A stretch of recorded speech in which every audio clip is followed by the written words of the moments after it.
नमस्कार मित्रों, आपका स्वागत है सैनिक रामायण चैनल पर। आज हम रामायण के उस प्रसंग को सुनेंगे जो केवल कथा नहीं बल्कि जीवन की सबसे बड़ी शिक्षा है। यह प्रसंग है भरत की श्री राम से अयोध्या लौटने की प्रार्थना और श्री राम का वह उत्तर जिसने धर्म की मर्यादा को अमर बनाया।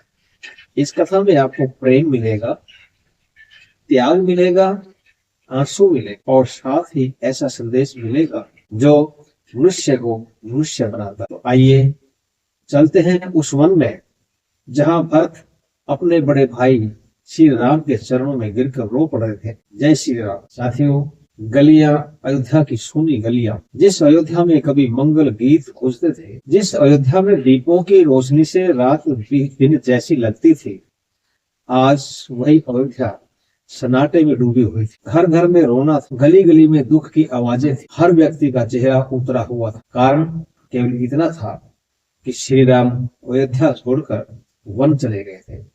राम का वनवास केवल एक राजकुमार का वन जाना नहीं था, यह तो जैसे अयोध्या की सांसों का रुक जाना था। माता कौशल्या का आंचल भीग चुका था, वे कभी राम का नाम लेती तो कभी मूर्छित हो जाती। सुमित्रा माता भी लक्ष्मण को याद कर उर्मिला के आंसू रुकने का नाम नहीं लेते। और महल के भीतर एक बूढ़ा राजा जो कभी सिंहासन पर बैठकर दुनिया को न्याय देता था, आज राजा दशरथ राम के वियोग में तड़प रहे थे और बार बार कहते, राम मेरा राम मेरे प्राण।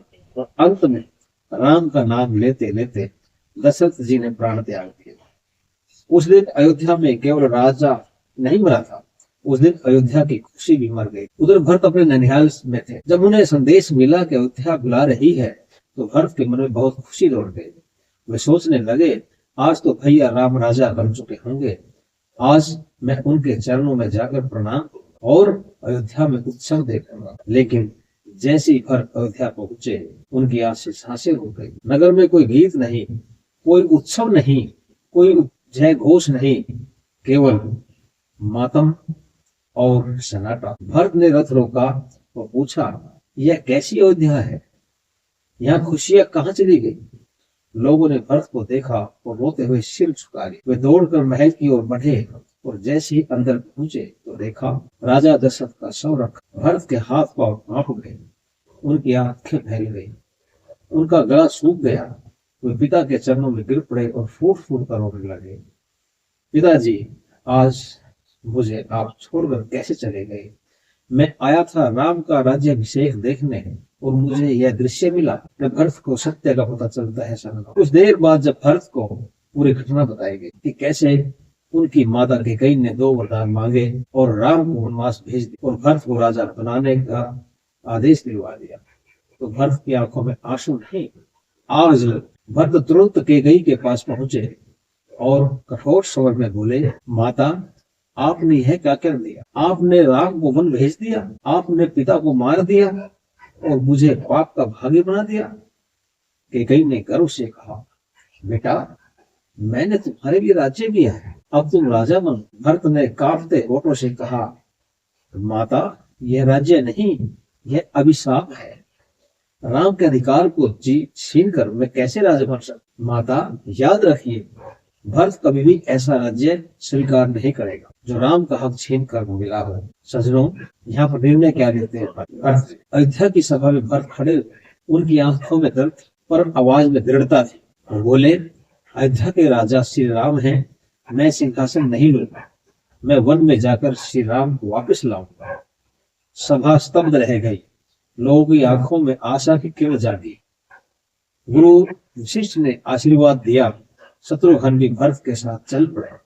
मंत्री, नागरिक, सेना, जनता सब भरत के साथ वन की ओर चल दिए। यह यात्रा केवल राम को लाने की नहीं थी, यह यात्रा थी धर्म को पुनः स्थापित करने की। वन में श्री राम को मिलते हैं और क्या देखते हैं? उधर श्री राम वन में जीवन जी रहे थे। सिर पर जटाई थी, वस्त्र साधारण थे, हाथ में धनुष था। माता सीता उनके साथ थी और लक्ष्मण के साथ थे। वन का जीवन कठिन था, कभी कांटे चुभते, कभी भूख लगती, कभी ठंडी हवा शरीर को फुपा देती, पर श्री राम के चेहरे पर कोई शिकायत नहीं थी। वे जानते थे कि यह वनवास उनके लिए कष्ट नहीं, यह उनके धर्म का पालन है। राम कहते, पिता का वचन मेरे लिए सबसे बड़ा धर्म है। साथियों, जब भरत ने श्री राम को जंगल में देखा तो वन में पहुंचे और उन्होंने दूर से श्री राम को देखा तो भरत की आंखें भर आई। राम का शरीर साधारण हो चुका था। राजमहल के राजकुमार की जगह अब वन के तपस्वी खड़े थे। भरत का हृदय फट गया। वे दौड़कर राम के पास गए और बिना कुछ कहे सीधे उनके चरणों में गिर पड़े। भरत रोते हुए बोले, भैया, मैं अपराधी नहीं हूं, मैंने आपको वन नहीं भेजा, मुझे क्षमा कर दीजिए। भरत का गला भर आया, वे बोल भी नहीं पा रहे थे। श्री राम ने भरत को उठाया, उन्हें गले लगाया और बोले, भरत, तुम रो क्यों रहे हो? तुम मेरे प्राणों के समान हो। यह दृश्य देखकर लक्ष्मण भावुक हो गई और माता सीता की आंखों में आंसू आ गए। और भरत प्रार्थना करते हैं, यहाँ पर क्या करते हैं? भरत ने हाथ जोड़कर कहा, भैया, अयोध्या आपके बिना जीवित नहीं रह सकती। पिताजी इस संसार में नहीं रहे। वो खबर देते हैं पिताजी की। यहाँ पर माता कौशल्या दिन रात रोते ही है।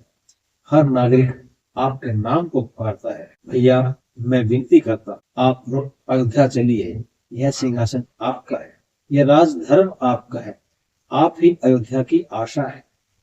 भरत के आंसू गिर रहे थे, उनकी आवाज डूब रही थी। वे बोले, भैया, यदि आप नहीं लौटेंगे तो मैं भी राजा नहीं बनूंगा। मैं अयोध्या में कभी सिंहासन नहीं छूऊंगा।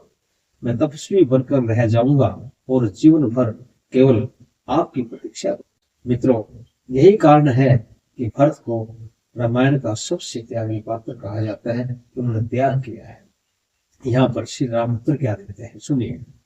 धर्म की गूंज होती है यहाँ पर श्री राम के उत्तर से। भरत की बातें सुनकर श्री राम का मन भी भर आया, पर श्री राम मर्यादा पुरुषोत्तम थे।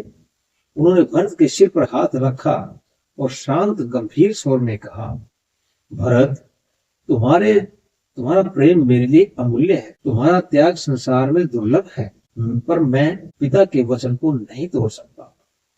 भरत ने कहा, भैया, पिताजी अब नहीं रहे, अब तो लौट आए। श्री राम ने उत्तर दिया, भरत, पिताजी शरीर से नहीं है, पर उनका वचन जीवित है। यदि मैं लौट जाऊं तो वह वचन टूट जाएगा और सत्य का अपमान होगा। राम बोले, राजा वही महान होता है जो अपने वचन को निभाए। यदि राजा ही वचन तोड़ दे तो जनता किसका करेगी?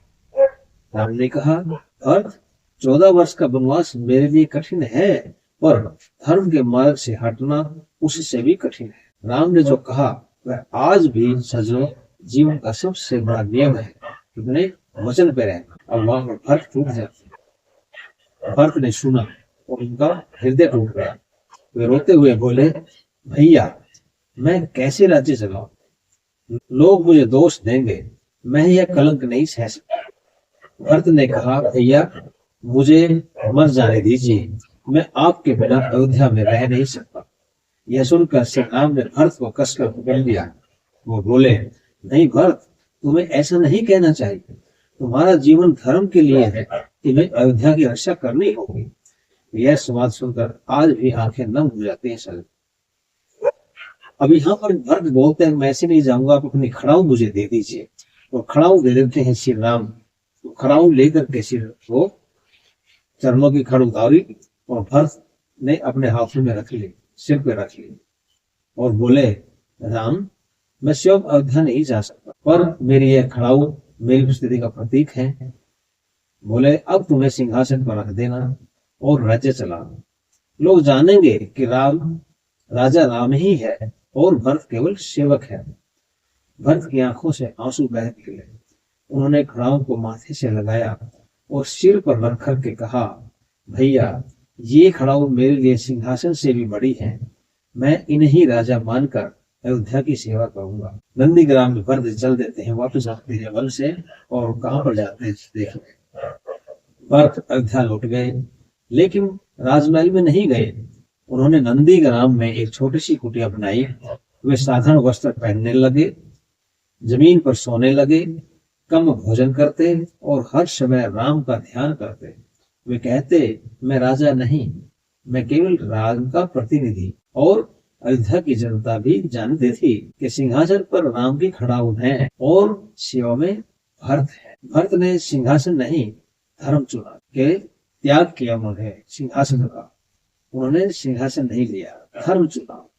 मित्रों, यह प्रसंग हमें सिखाता है क्या? भरत ने सिखाया कि सच्चा प्रेम अधिकार नहीं मांगता, त्याग करता है। श्री राम ने सिखाया कि वचन पालन ही सबसे बड़ा धर्म है। सत्ता का उद्देश्य भोग नहीं है बल्कि सेवा है। आज जब भाई भाई संपत्ति के लिए लड़ते हैं तब भरत का यह त्याग दुनिया को आईना दिखाता है।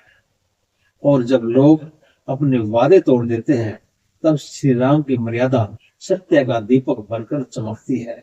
सज्जनों, यह प्रसंग बताता है कि सच्चा राजा वही है जो सत्य को निभाए, जो सत्य का पालन करे। तो सज्जनों, आइए हम कुछ शिक्षाएं लें। तो मित्रों, राम मिलन का यह प्रसंग केवल कथा नहीं है, यह जीवन की सबसे बड़ी शिक्षा है। जहां भरत का त्याग मानवता का आदर्श बन गया, वहीं श्री राम का वचन पालन धर्म की सर्वोच्च मर्यादा बन गया। अगर सज्जनों आपको यह वीडियो पसंद आया हो तो इसे लाइक कीजिए, चैनल को सब्सक्राइब कीजिए और अपने परिवार व मित्रों के साथ इसको शेयर कीजिए। और सज्जनों, कमेंट में लिखिए जय श्री राम, जय हनुमान।